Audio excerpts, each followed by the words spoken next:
রাব্বাকা ফাকাব্বির।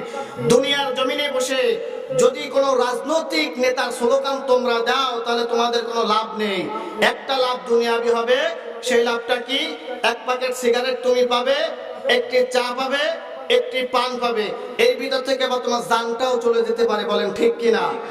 কিন্তু আল্লাহ পাক রব্বুল আলামিন বলেন, নরনারায়ণবাসী ভালো করে শোনো, আমি আল্লাহ তাআলা তোমাদেরকে বললাম ওয়া রাব্বাকা ফাকাব্বির।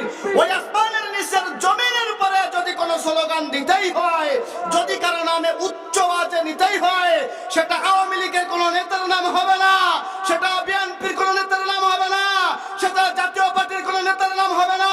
ওয়া রাব্বাকা ফাকাব্বির কথাটা কে বলেছে? একটা আওয়াজ দিয়ে বলেন। কথাটা কোথায় পেলাম? একটা আওয়াজ দিয়ে বলেন। 29 নম্বর পারা সূরাতুল মুদ্দাসসির, আল্লাহ বলে ওয়া রাব্বাকা ফাকাব্বির।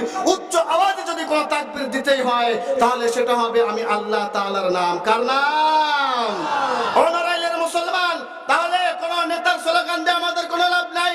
আল্লাহ তাআলা বলেন ওয়া রাব্বাকা ফাকাব্বির। দুনিয়াতে উচ্চ আওয়াজে কোনো তাকবীর দিলে সেটা আমি আল্লাহ তাআলার আওয়াজ হবে। আমি আল্লাহ তাআলার আওয়াজ দিলে তোমাদের কি লাভ হবে?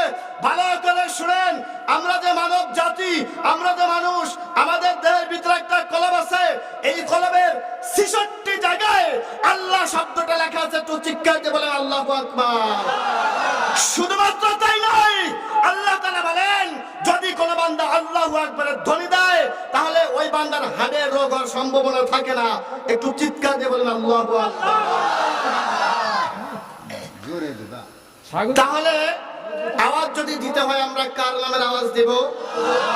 আরো জোরে বলেন, কার নামের আওয়াজ দেব? দুনিয়ার কোন মানুষের স্লোগান হবে জমিন যার আইন চলবে, আসমান যার আইন চলবে, আমাকে যে সৃষ্টি করছে আইনও চলবে তার। বলেন ঠিক কিনা? আর তার আইন মোতাবেক যদি চলতে হয় তাহলে আমাদেরকে ফিরে আসতে হবে এই কিতাবের জায়গায়। চিৎকার দিয়ে বলেন আমি কি ভুল? ওয়া নাস্তাগফিরু ওয়া নু'মিনু বিহি ওয়া নাতাওয়াক্কালু আলাইহি ওয়া নাউযু বিল্লাহি মিন শুরুরি আনফুসিনা ওয়া মিন সাইয়্যাতি আ'মালিনা। মান ইয়াহদিহিল্লাহু ফালা মুদিল্লা লাহু ومن يضلله فلا هادي له ونشهد أن لا إله إلا الله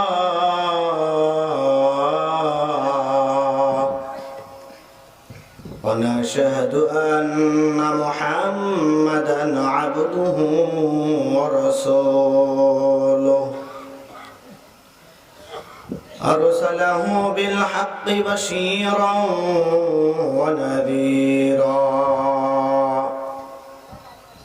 وداعيا إلى الله بإذنه وسراجا منيرا.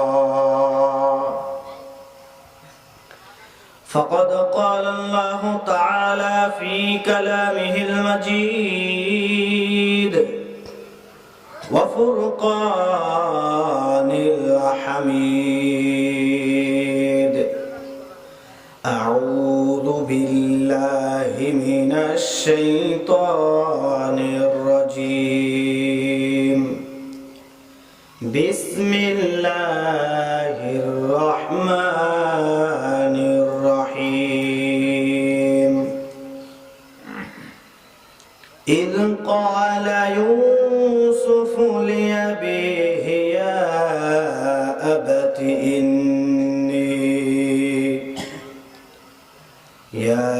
أبت إني رأيت 11 كوكبا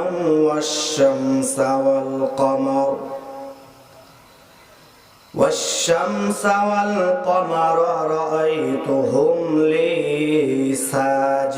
ساجدين.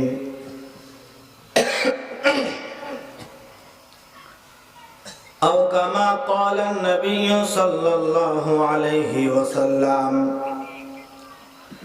المرأة إذا صلت 5 وصامت شهرها وأحصنت فرجها وطاعت بعلها فلتدخل من أي أبواب الجنة شاءت أو كما قال النبي صلى الله عليه وسلم قال تعالى إن الله وملائكته يصلون على النبي يا أيها الذين آمنوا صلوا عليه وسلموا تسليما আমরা সকলে দুরূদ শরীফ পাঠ করি আল্লাহুম্মা সাল্লি আলা মুহাম্মাদ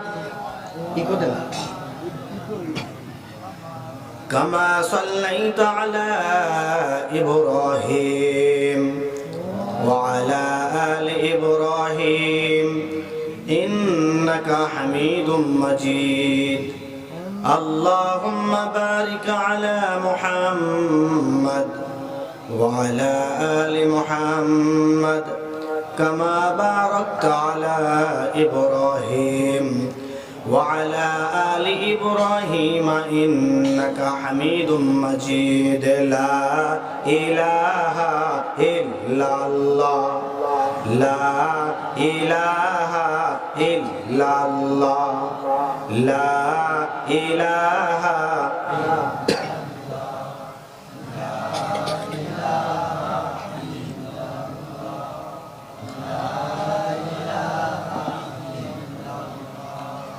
লা ইলাহা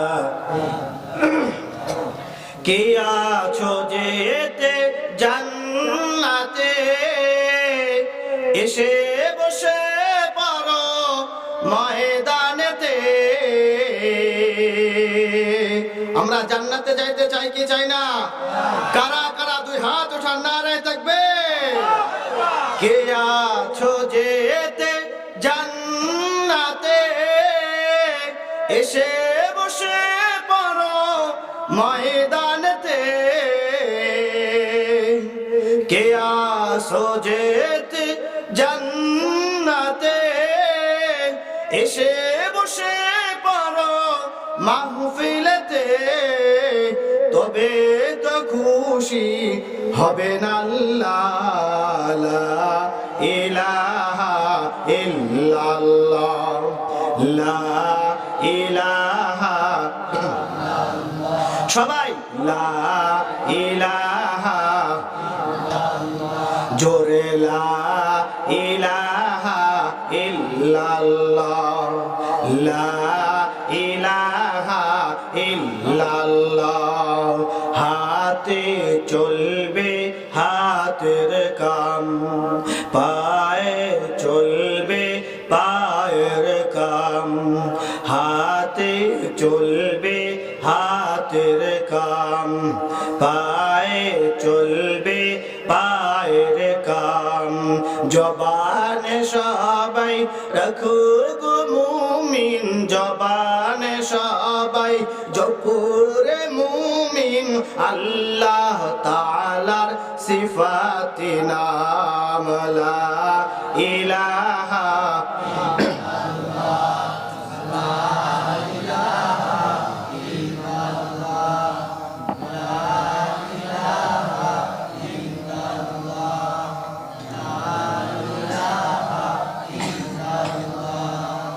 এই দুনিয়ার মোহে পড়ে এই দুনিয়ার মোহে পড়ে কতক মুসলমান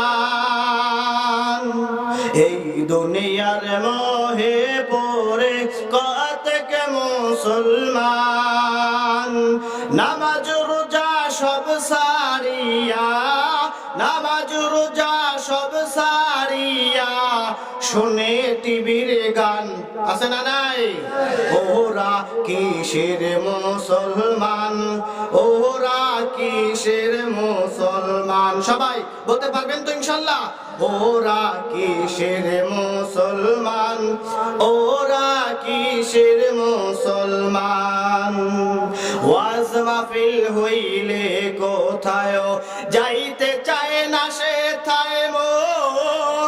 রাত জাগিয়া দেখতে পারো হিন্দি সিনেমার নাচন, ঠিক না?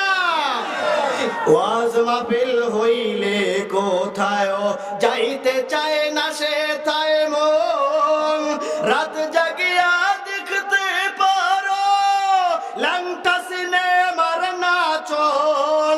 দুই আঙ্গুলের ফাঁকা আবার দুই আঙ্গুলের চিপায় আবার বিড়ি মারে টান। ওরা কিসের মুসলমান সবাই, ওরা কিসের মুসলমান, ওরা কিসের মুসলমান, ওরা।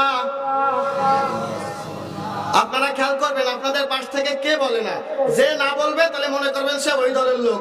ওরা কিসের মুসলমান, ওরা কিসের মুসলমান, ওরা কিসের মুসলমান, ওরা কিসের মুসলমান।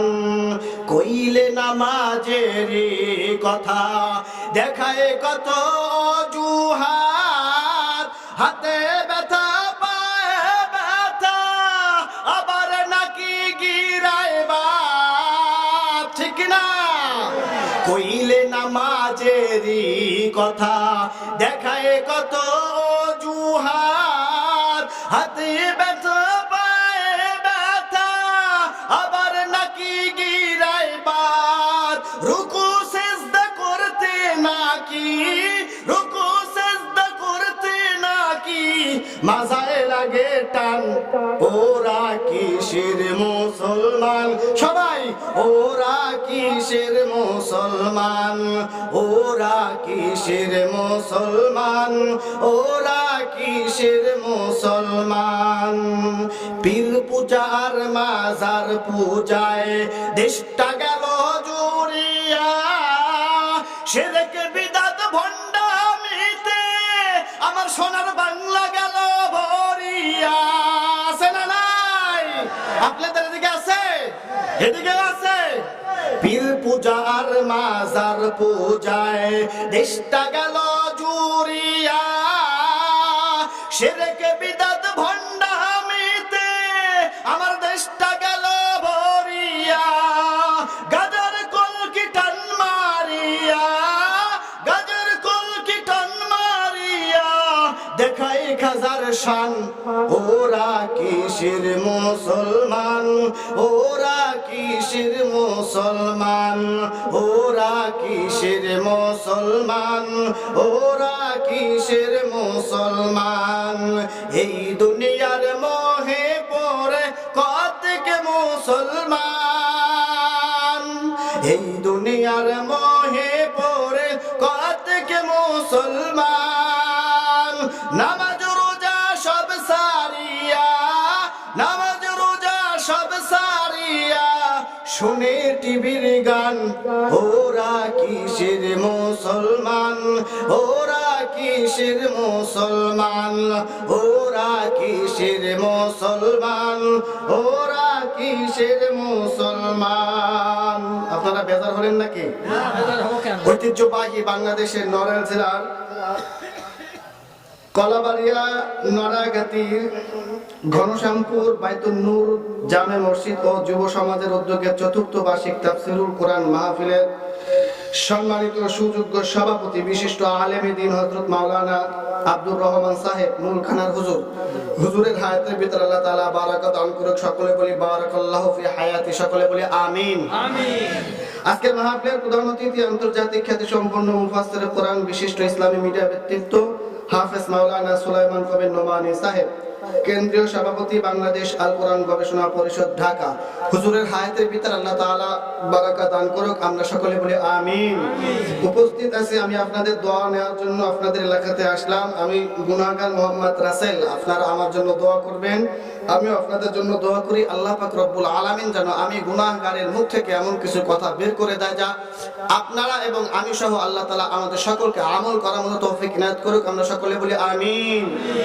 আলহামদুলিল্লাহ। মাগরিবের পরে আলোচনা করেছেন আপনাদের মসজিদের সম্মানিত ইমাম সাহেব, ইসলামী সঙ্গীত শিল্পী হাফেজ সাব্বির আহমদ উসমানী বাগেরহাট, খতিব ঘনশ্যামপুর বাইতুল নূর জামে মসজিদ ও পরিচালক উসমানী টিভি। আল্লাহ তাআলা সাব্বির ভাইকে কবুল করুক, আমরা সকলে বলি আমিন। এবং আজকের মাহফিলের আয়োজক যারা রয়েছেন, মোহাম্মদ ফরিদ শিকদার, মোহাম্মদ আব্দুল হানিফ মোল্লা এবং কোরআনুল কারীম তেলাওয়াত করেছেন কারি মুনাইম বিল্লাহ ভাই। ইসলামী সঙ্গীত দিয়ে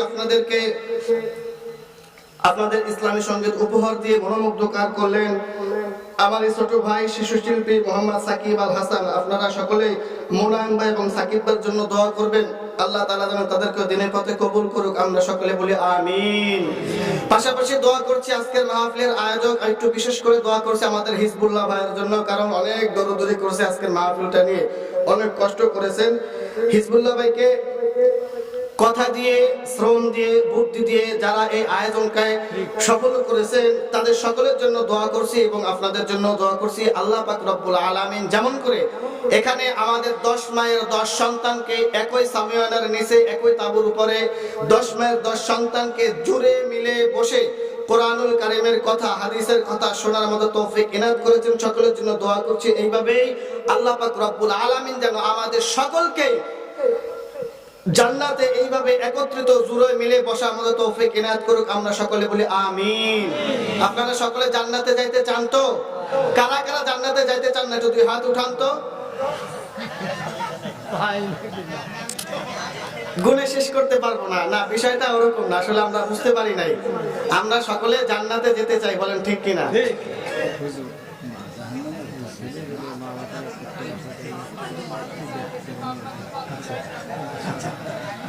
আচ্ছা ঠিক আছে ভাই, আমি হাসির খোরাক দেই নাই, আসলে একটু বোঝানোর জন্য বলছি, কারণ অনেকে রাতের বেলা তো অনেকে ঘুম ধরে, তাই না? বিশেষ করে জান্নাতের ভিতর যে মানুষগুলো থাকবে তাদেরকে তো আল্লাহ তাআলা ঘুম দিবে বেশি করে, কারণ এসির ভিতরে আমরা যখন থাকি তখন আমাদের ঘুম আসে না। জান্নাতের ময়দান এটা, তাই না? এটা জান্নাতের বাগান না? জান্নাতের বাগানে আসলে কি ঘুম আসে না? সেজন্য আর কি বললাম, আমি এটা হাসির খোরাক দেই নাই। আজকের মাহফিলে আসতে পেরে, বুঝতে পেরে আপনারা সকলে খুশি তো ইনশাআল্লাহ? কারা কারা খুশি হন নাই, দুই হাত উঠান, নারায়ে তাকবীর। 1 2 3, ওদের পিছন থেকে এক ভাই আবার হাত নামায় ফেলছে। আপনারা খুশি হন নাই? খুশি, আমরা সকলে খুশি হয়েছি, ঠিক কি না? তাহলে আজকের মাহফিলে আসতে পেরে, বসতে পেরে আমরা যদি হয়ে থাকি খুশি, মুখে নিয়ে হাসি, উঁচু করে আল্লাহ চিৎকার দিয়ে বলবো আলহামদুলিল্লাহ, আর জোরে আলহামদুলিল্লাহ, আলহামদুলিল্লাহ। আমরা সকলে খুশি, তাই না? দেখেন, আমি কোরআনুল কারীম থেকে একটা আয়াত তেলাওয়াত করেছি। ইদ ক্বালা ইউসুফু লিআবিহি ইয়া আবাতি ইন্নী রাআইতু আহাদা আশারা কাওকাবা ওয়াশ শামসা ওয়াল কমারা রাআইতুহুম লি সাজিদিন। আমি এই আয়াত তেলাওয়াত করেছি এবং এর পাশাপাশি আমার মা বোনের আসছে না মাহফিলে? মা বোনের আসছে? মা বোনদের জন্য স্পেশাল ভাবে একটা হাদিস আমি তেলাওয়াত করেছি। আল্লাহ যদি হায়াতে বাঁচায় আর এখানে যদি সেইভাবে যদি প্রস্তুতি নিয়ে কথা বলতে পারি, তাহলে আমি এই আয়াতের উপরে এবং আমি মা বোনদের জন্য যে স্পেশাল ভাবে যে হাদিসটা আমি তেলাওয়াত করেছি, এই হাদিসের উপরে ইনশাআল্লাহ তাআলা আমি কথা বলবো। পাশাপাশি আমার বাবা যারা একটা কথা বলছেন, ইনশাআল্লাহ তাআলা আমি সেই কথাটা আপনাদেরকে শোনাবো। তো আপনারা শেষ পর্যন্ত থাকবেন তো ইনশাআল্লাহ? কারা কারা থাকবেন না, নারায়ে তাকবীর। আমরা সকলেই থাকবো। আসলে নড়াইলে মানুষ বুঝতে পারছে যে খুলনার মানুষ কেমন ভাবে কথা বলে, খুব জ্বালাক হয়ে গেছে। যাক, আল্লাহ পাক রব্বুল আলামিন আমাদের সকলকে কবুল করুক, আমরা সকলে বলি আমিন। আসেন, প্রথমেই আসেন, আমাদের এই জমিনে রাজনীতি আছে কিনা একটু বলেন তো? বিশেষ করে আমরা বাংলাদেশের মানুষ, বাংলাদেশের কথাই বলি, আমরা বাইরের রাষ্ট্রে না যাই। বাংলাদেশের ভিতরে আওয়ামী লীগ আছে, বিএনপি আছে, জামাত ইসলাম আছে, হেফাজত আছে, চরমনে আছে, তবলিগ আছে, আছে না নাই? একটু আওয়াজ দিয়ে কথা বলবেন, আছে না নাই? ভয় না, আমি কারোর বিরুদ্ধে কথা বলবো না, একটু খেয়াল করে আমার কথাগুলো শুনবেন এবং আমার কথাগুলোর অ্যানসার আপনারা দিবেন। তাহলে আমাদের এই বাংলাদেশে 56,000 বর্গ মাইলের 64টি জেলার এই বাংলাদেশে আওয়ামী লীগ আছে, বিএনপি আছে, জামাত আছে, হেফাজত আছে, চরমনে আছে, তবলিগ আছে, শর্ষিনা আছে, আছে না নাই? সবাই আছে। এবার দেখেন, আওয়ামী লীগের একটা স্লোগান আছে না নাই? বিএনপির একটা স্লোগান আছে না নাই? জামাত ইসলামের একটা স্লোগান আছে না নাই? চরমনাইলের একটা স্লোগান আছে না নাই? হেফাজত ইসলামের একটা স্লোগান আছে না নাই? নড়াইলের মুসলমান ভালো করে খেয়াল করেন, আল্লাহ তাআলা বলেন অরব্বাকা ফাকাব্বির। নড়াইলবাসীর জন্য স্পেশাল ওয়াজ। আল্লাহ তাআলা বলেন অরব্বাকা ফাকাব্বির। দুনিয়ার জমিনে বসে যদি কোনো রাজনৈতিক নেতার স্লোগান তোমরা দাও তাহলে তোমাদের কোনো লাভ নেই। একটা লাভ দুনিয়াবি হবে, সেই লাভটা কি? এক প্যাকেট সিগারেট তুমি পাবে, একটি চা পাবে, একটি পান পাবে। এই ভিতর থেকে বা তোমার জানটাও চলে যেতে পারে, বলেন ঠিক কিনা? কিন্তু আল্লাহ পাক রব্বুল আলামিন বলেন নড়াইলবাসী ভালো করে শোনো, আমি আল্লাহ তাআলা তোমাদেরকে বললাম ওয়ারাব্বাকা ফাকাব্বির। ওই আসমানের নিচের জমিনের উপরে যদি কোনো স্লোগান দিতেই হয়, যদি কারো নামে উচ্চ আওয়াজে নিতেই হয়, সেটা আওয়ামী লীগের কোনো নেতার নাম হবে না, সেটা বিএনপির কোনো নেতার নাম হবে না, সেটা জাতীয় পার্টির কোনো নেতার নাম হবে না। ওয়ারাব্বাকা ফাকাব্বির কথাটা কে বলেছে? একটা আওয়াজ দিয়ে বলেন। কথাটা কোথায় পেলাম? একটা আওয়াজ দিয়ে বলেন। 29 নম্বর পারা সূরাতুল মুদ্দাসসির আল্লাহ বলে ওয়ারাব্বাকা ফাকাব্বির। উচ্চ আওয়াজে যদি কোনো তাকবীর দিতেই হয় তাহলে সেটা হবে আমি আল্লাহ তাআলার নাম। কার নাম? অনারাইলের মুসলমান, তাহলে কোন নেতার স্লোগান দিয়ে আমাদের কোনো লাভ নাই। আল্লাহ তাআলা বলেন ওয়ারাব্বাকা ফাকাব্বির। দুনিয়াতে উচ্চ আওয়াজে কোনো তাকবীর দিলে সেটা আমি আল্লাহ তাআলার আওয়াজ হবে। আমি আল্লাহ তাআলার আওয়াজ দিলে তোমাদের কি লাভ হবে? ভালো করে শুনেন, আমরা যে মানব জাতি, আমরা যে মানুষ, আমাদের দেহের ভিতরে একটা কলব আছে। এই কলবের 66 জায়গায় আল্লাহ শব্দটা লেখা আছে। একটু চিৎকার দিয়ে বলেন আল্লাহু আকবার। শুধুমাত্র তাই নয়, আল্লাহ তাআলা বলেন যদি কোন বান্দা আল্লাহু আকবারের ধ্বনি দেয় তাহলে ওই বান্দার হাড়ের রোগ হওয়ার সম্ভাবনা থাকে না। একটু চিৎকার দিয়ে বলেন আল্লাহু আকবার। তাহলে আওয়াজ যদি দিতে হয় আমরা কার নামের আওয়াজ দেব? আরো জোরে বলেন, কার নামের আওয়াজ দেব? দুনিয়ার কোন মানুষের স্লোগান হবে জমিন যার আইন চলবে, আসমান যার আইন চলবে, আমাকে যে সৃষ্টি করছে আইনও চলবে তার, বলেন ঠিক কিনা? আর তার আইন মোতাবেক যদি চলতে হয় তাহলে আমাদেরকে ফিরে আসতে হবে এই কিতাবের জায়গায়। চিৎকার দিয়ে বলেন আমি কি